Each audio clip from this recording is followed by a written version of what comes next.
Hi there, guys. Welcome to all of you on tech Takatak tick Takatak tech Takatak. आज के video में हम समझेंगे कि ट्रांसमिशन लाइन में हमें हमिंग साउंड क्यों सुनाई देता है। ट्रांसमिशन लाइन में हमें हमिंग नॉइज क्यों सुनाई देता है। तो एक्चुअली ट्रांसमिशन लाइन में जो हमिंग साउंड सुनाई देता है उसे हिसिंग साउंड भी बोला जाता है।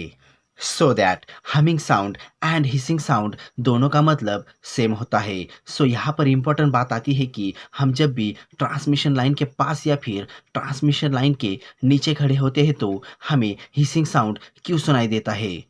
सो एक्चुअली पावर स्टेशन में जब बिजली बनाई जाती है तो पावर स्टेशन में केवल 11 टू 13 केवी बिजली ही बनाई जाती है और बाद में बिजली को बहुत दूर गांवों और शहरों में भेजने के लिए हाई वोल्टेज ट्रांसफार्मर द्वारा बिजली के वोल्टेज को बढ़ाकर 220 केवी वोल्टेज तक किया जाता है, यानी कि 2,20,000 वोल्टेज तक किया जाता है। सो दैट बिजली को बहुत दूर भेजने के लिए ट्रांसमिशन लाइन को हमेशा हाई वोल्टेज पर ही ऑपरेट किया जाता है। सो दैट यहाँ पर अगर आप बिजली कैसे बनाई जाती है और बिजली हमारे घरों तक कैसे आती है इसके बारे में जानना चाहते हो, देन ऊपर आई बटन के लिंक पर क्लिक करके आप हमारे वीडियोस देख सकते हो, या फिर end of the video and screen पर क्लिक करके भी हमारे वीडियोस देख सकते हो। इससे आपका नॉलेज काफ़ी ज़्यादा बढ़ेगा। एंड ट्रांसफार्मर के बारे में हम नेक्स्ट वीडियो में डिस्कशन करेंगे और बाद में बिजली को ट्रांसमिशन लाइंस द्वारा गांव और शहरों में भेज दिया जाता है। सो जैसे कि आपको पता है कि हमारी जो ट्रांसमिशन लाइंस होती है वो हमेशा हाई वोल्टेज पे ही ऑपरेट की जाती है। सो दैट ट्रांसमिशन लाइन के हाई वोल्टेज के कारण कंडक्टर के आजू बाजू में इलेक्ट्रोस्टैटिक फील्ड प्रोड्यूस हो जाती है और इसी इलेक्ट्रोस्टैटिक फील्ड के कारण कंडक्टर के आजू बाजू में पोटेंशियल ग्रेडियंट की कंडीशन क्रिएट हो जाती है। सो पोटेंशियल ग्रेडियंट क्या होता है? सो दैट वोल्टेज का चेंज होना विथ रिस्पेक्ट टू डिस्टेंस, यानी कि पोटेंशियल ग्रेडियंट। सो जैसे कि आपको पता है किसी ट्रांसमिशन लाइन से अगर काफ़ी तेज़ गति से करंट फ्लो होता है तो उसके आजू बाजू में मैग्नेटिक फील्ड यानी कि चुंबकीय क्षेत्र पैदा हो जाता है और उसे वर्चुअल कंडक्टर भी बोला जाता है, जो हमें दूर से ही खींच सकता है। सो दैट हाई वोल्टेज के कारण कंडक्टर के आजू बाजू में प्रोड्यूस होने वाला जो मैग्नेटिक फील्ड होता है, ये मैग्नेटिक फील्ड हम ट्रांसमिशन लाइन से जैसे जैसे दूर जाते हैं वैसे ही ये मैग्नेटिक फील्ड कम होता जाता है। सो जैसे कि मान लीजिए आप किसी हाई वोल्टेज के ट्रांसमिशन लाइन के पास खड़े हैं। सो यहाँ पर इस ट्रांसमिशन लाइन का मैग्नेटिक फील्ड 400 केबी का है।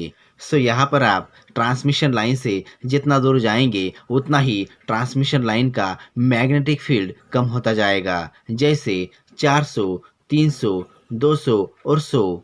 सो दैट वोल्टेज के इसी वेरिएशन को पोटेंशियल ग्रेडियंट बोला जाता है। सो एक्चुअली क्या होता है, हमारे जो ट्रांसमिशन लाइंस के कंडक्टर्स होते हैं वो इंसुलेटर्स के थ्रू हवा में लटके होते हैं। सो यहाँ पर अगर आप इंसुलेटर्स क्या होते हैं इसके बारे में जानना चाहते हो, देन ऊपर आई बटन के लिंक पर क्लिक करके आप हमारा वीडियो देख सकते हो। सो एक्चुअली कंडक्टर्स के इंसुलेटर के थ्रू हवा में लटके होने के कारण कंडक्टर्स के आजू बाजू में हवा होती है। सो यहाँ पर वो हवा डाइलेक्ट्रिक मीडियम की तरह काम करती है और हमारा हवा का जो डाई इलेक्ट्रिक स्ट्रेंथ होता है और normal temperature and normal pressure के अंदर 30 केवी पर सेंटीमीटर होता है, यानी कि हमारी जो हवा है उसके अंदर से अगर 1 सेंटीमीटर के अंदर 30 केवी वोल्टेज के ऊपर का वोल्टेज पास होता है तो हवा आयोनाइज हो जाएगी और उसके अंदर से करंट फ्लो होने लगेगा और इसे आयोनाइजेशन को हम लोग ब्रेकडाउन बोलते हैं। सो एक्चुअली हवा का जो डाइलेक्ट्रिक स्ट्रेंथ होता है वो normal temperature and normal pressure के अंदर पर सेंटीमीटर 30 केवी के आसपास होता है। तो जब भी हवा आयोनाइज हो जाती है, यानी कि जब भी हवा का ब्रेकडाउन हो जाता है तो उसके अंदर से करंट फ्लो होने लगता है एंड उसको हम लोग वर्चुअल कंडक्टर भी बोल सकते हैं, यानी कि हमारे कंडक्टर के आसपास की जो हवा होती है उसके अंदर भी करंट फ्लो होने लगता है।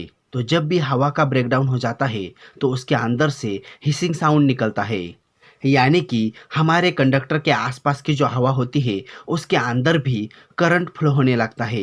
तो जब भी हवा का ब्रेकडाउन हो जाता है उसके अंदर से हिसिंग साउंड निकलता है, यानी कि जब भी हवा आयोनाइज हो जाती है तो हिसिंग नॉइज प्रोड्यूस करती है एंड यही आवाज़ हमें ट्रांसमिशन लाइन में सुनाई देती है। तो जब भी हवा आयोनाइज हो जाती है तो हवा कंडक्टर के अंदर वाइब्रेशन भी प्रोड्यूस करती है और इसी कारण से कंडक्टर के आसपास वायलेट कलर की लाइट प्रोड्यूस होती है और इसी को कोरोना बोला जाता है। बट ये जो वायलेट कलर की लाइट है ये हमें हमेशा देखने को नहीं मिलता है, यानी कि कोरोना इफेक्ट हमें डिस्क्रिप्टिव क्रिटिकल वोल्टेज पे ही देखने को मिलता है। यानी कि जिस भी वोल्टेज लेवल पे हवा आयोनाइज हो जाती है उसी लेवल पे हमें कोरोना इफेक्ट देखने को मिलता है।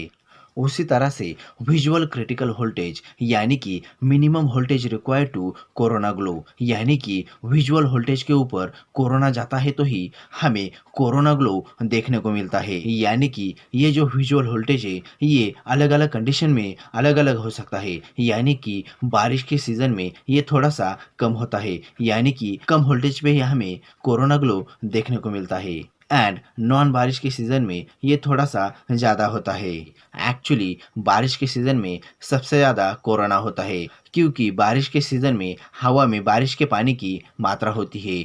सो दैट यह थी पूरी जानकारी ट्रांसमिशन लाइन के हमिंग साउंड के बारे में। वीडियो कैसा लगा आप हमें कमेंट करके बता सकते हैं एंड इसके बारे में और भी जानकारी चाहिए होंगी देन इसका लिंक मैंने डिस्क्रिप्शन बॉक्स में दिया हुआ है। और अगर आप चाहे देन हमें अदर सोशल मीडिया प्लेटफॉर्म पे भी फॉलो कर सकते हो एंड अगर आप इस तरह के और भी इंफॉर्मेटिव एंड टेक्निकल वीडियोज़ को देखना चाहते हो देन ऊपर आई बटन के लिंक पर क्लिक करके आप हमारे all informative and technical videos को देख सकते हो। So that thanks for joining me. Stay tuned with me on Tech Takatak. Bye bye.